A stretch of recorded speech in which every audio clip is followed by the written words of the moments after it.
What's going on, basketball fans? My name is Josh and I am back with another video. In today's video, we're going to take a look at 7 NBA stars who will be on a new team next season. Now, it's been a while since I sat back and made a video just talking hoops, so without further ado, let's get into it. Now, the first star that I have on this list is, of course, John Wall. Now, as we all know, John Wall faced a couple of injuries very recently. It began with a heel injury that ended his season, and then apparently while he was at home, he fell and slipped and ended up tearing his Achilles in the process.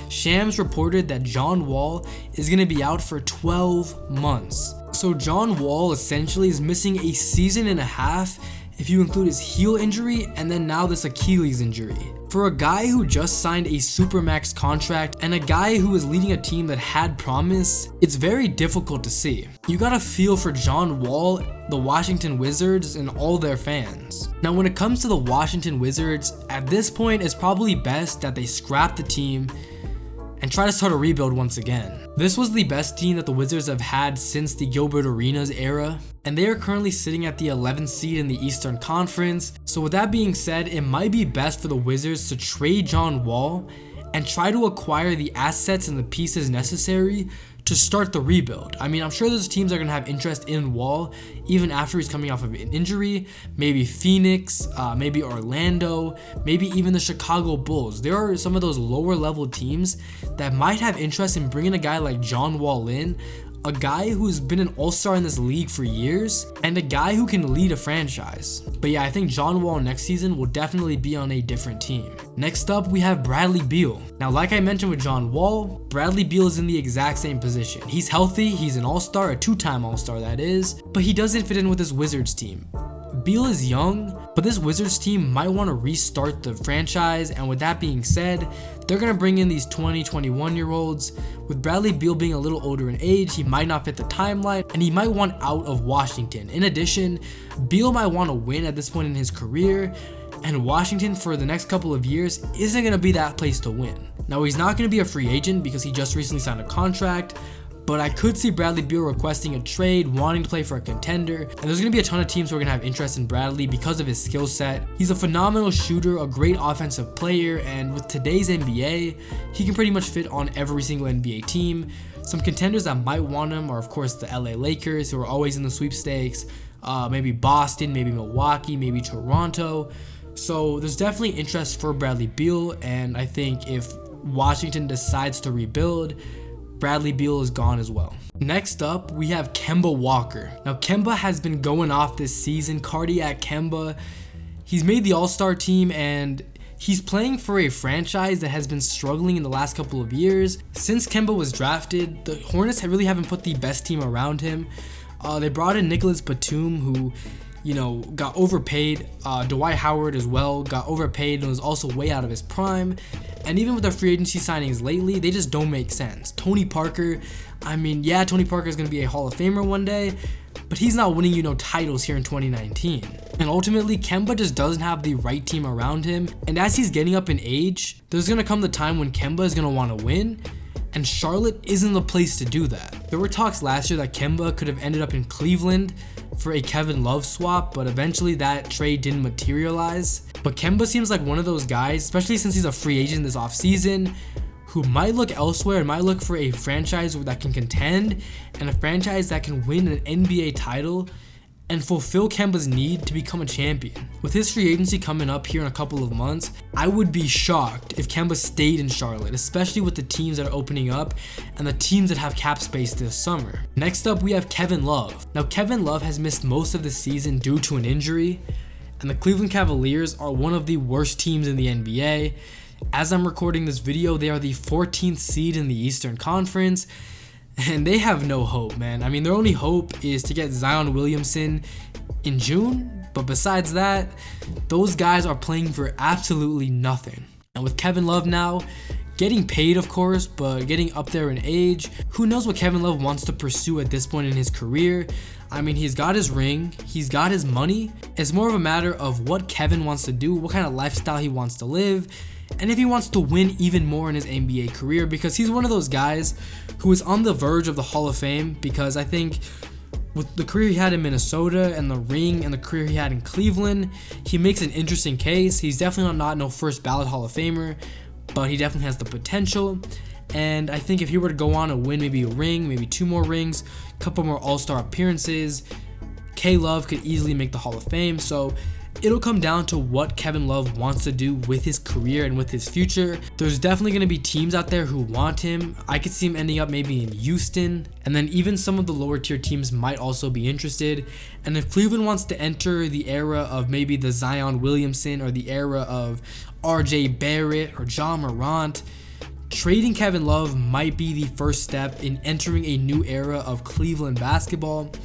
If you trade Kevin Love to one of the lower tier teams in the NBA, such as maybe a Phoenix, Atlanta, Chicago, maybe you get a couple draft picks, maybe you get some expiring contracts, keep the cap flexibility, increase those assets, and if you're Cleveland, attempt to rebuild. They haven't had any success outside of a man named LeBron James. You might have heard of him, but you know, it's worth a shot. If you can land Zion this offseason, you trade Kevin Love, and you enter a brand new era. So Kevin Love is a player for sure that might be on a new team a year from now. So now it gets a little interesting. The next player is Kyrie Irving. So before the season started, Kyrie was at an event with all kinds of Boston Celtics season ticket holders and fans, and he said that if Boston is up for it, he would like to re-sign with the Celtics long term. Now back then, that made sense. Without Kyrie Irving in the playoffs last year, a team that had Jason Tatum, Jaylen Brown, Terry Rozier leading the charge, they made it to the Eastern Conference Finals and were 1 game away from making it to the NBA Finals. So of course at the time, Kyrie sitting back saying, without me, these guys made it to Game 7. With me, we're winning a title. That was probably his mentality. And I don't blame him. You're looking at a team with Kyrie, Gordon Hayward, Jason Tatum, Jaylen Brown, Al Horford, Terry Rozier, Marcus Smart, Marcus Morris. I mean, they just got a ton of great pieces. But as we've seen this season, things haven't materialized. Kyrie hasn't been the greatest of leaders. He even admitted that to LeBron James. And he came out and said recently that when it comes to his free agency decision, he'll decide when it's time to decide. And that kind of makes you think that in the back of his mind, maybe Boston isn't the best location for him to spend the next 4 or 5 years of his career. Remember, he was traded to Boston. He didn't have a say to go to Boston, and who knows if he's even happy in Boston. So we'll see what happens this offseason. There's teams that are for sure going to be interested. Definitely the New York Knicks, the Brooklyn Nets, maybe the LA Lakers. Teams are going to want Kyrie's services, and we'll see where he ends up. But I wouldn't be surprised if in a couple of months here, maybe in June, July, August, Kyrie is playing for a different organization. Next up, Anthony Davis. I think this is a pretty obvious choice. Anthony Davis requested a trade and nothing happened during the trade deadline. The Lakers offered the Godfather offer of Lonzo, Ingram, Kuzma, Hart, Zubac, Rondo, Stevenson, first round picks, the entire farm for Anthony Davis. And the Pels still said no, which is beyond me for some reason, but I'll talk about that in another video.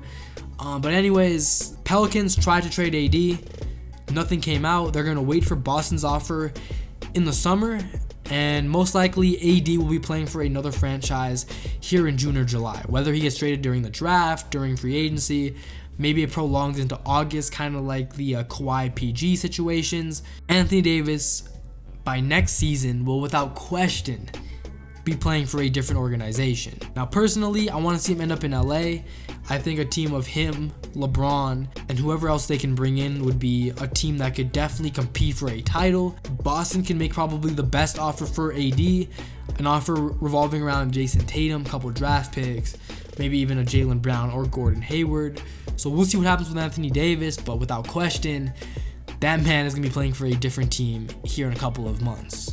And last but definitely not least, this might be a bold statement, but I've got Kevin Durant. Now when it comes to Kevin Durant, it's so hard to judge his thinking when it comes to free agency, right? Every time you bring up his free agency in these press conferences, he gets pissed off. Maybe because he's still salty about how the media treated him when he left OKC, or maybe he's still guilty for leaving the Thunder.